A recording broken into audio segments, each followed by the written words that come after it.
আমরা যারা গরিব মানুষ আছি অনেক ভোগান্তির মধ্যে পড়ছি। এখন তো মনে করেন যে চাঁদাবাজি নাই, সিন্ডিকেট নাই, তারপরেও যে মালের দাম বাড়তেছে, এটাই তো কারণ। রাজধানী সহ সারা দেশে নিত্যপণ্য ও কাঁচাবাজারে দ্রব্যমূল্য ঊর্ধ্বমুখীতে হাঁসফাঁস অবস্থা সাধারণ মানুষের। নিত্য প্রয়োজনীয় পণ্যের দাম বিভিন্ন সময়ে কিছুটা ওঠানামা করলেও কাঁচাবাজার ছুটছে লাগামহীনভাবে। কচুরমুখী 70 টাকা, পেঁপে 40 টাকা, আর কোনো কাঁচা তরকারির দাম কম নেই। হঠাৎ করে এই ঊর্ধ্বমুখী কেন দামের? কাঁচা তার সবজির দাম বাড়ার কারণে হলে বন্যার কারণে। আলুর কেজি 100 টাকা করে কেজি। 100 টাকা কেজি নতুন আলু নতুন। আমরা তো মনে করেন কালগির বিক্রি করেছি 110 টাকা পেঁয়াজ, কিনছিলাম 105 টাকা, 110 টাকায় বিক্রি করছিলাম। আজকে কিনছি 115 টাকা। এখন তো মনে করেন যে চাঁদাবাজি নাই, সিন্ডিকেট নাই, তারপরেও যে মালের দাম বাড়তেছে, এটাই তো কারণ। রাজধানীর কারওয়ান বাজার ঘুরে দেখা যায় 80 টাকার নিচে কাঁচা বাজারে কোনো সবজির দেখা নেই।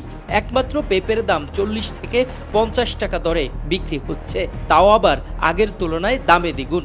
বাজারের দাম অনেক বেশি, বাজার কোনো নিয়ন্ত্রণ করতেছে না, কিছু না। আমরা যারা গরিব মানুষ আছি অনেক ভোগান্তির মধ্যে পড়ছি। 1 কেজি বেগুনের দাম বর্তমান খুচরা 90 টাকা, 100 টাকা, যা আমরা আমাদের কেনার বাইরে। বর্তমান বাজারে কাজ কমর কিছু নেই, গরিব মেশে ভাতও খাইতে পারে না দিয়া, বুঝলেন?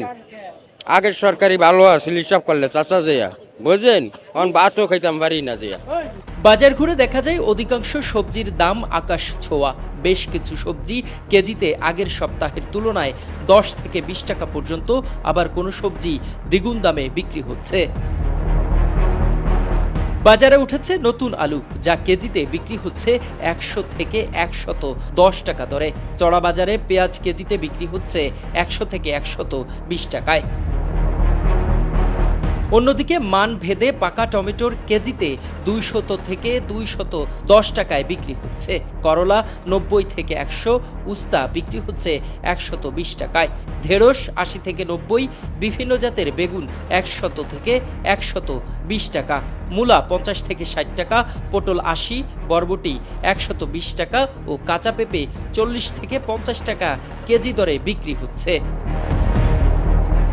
কাঁচামরিচ 200 থেকে 210 টাকা কেজি, চিচিঙ্গা 60 থেকে 90 টাকা, সিম 250 থেকে 260 টাকা, কচুরলতি 70 থেকে 100, কচুরমুখী 70 থেকে 80, গাজর 160 টাকা থেকে 170 টাকা, শসা 80 থেকে 90 টাকা ও কাঁচা কলার হালি বিক্রি হচ্ছে 40 টাকায়। আকার ভেদে প্রতি পিস ফুলকপি ও বাঁধাকপির দাম 60 থেকে 70 টাকা, কাকরোল 90, আদা 250, রসুন 200 থেকে 220, কুশিনাজ 80 থেকে 90, লাউ পিস প্রতি 80 থেকে 90, মিষ্টি কুমড়া কেজি প্রতি বিক্রি হচ্ছে 60 টাকা দরে। এদিকে সংশ্লিষ্টরা বলছেন, সঠিক সময়ে বাজারের লাগাম টেনে ধরতে না পারলে মানুষের জীবন বিপন্ন হয়ে পড়বে। জীবনমান হয়ে পড়েছে নিম্নমানের। ইখলাসুর রহমান, কালের কণ্ঠ।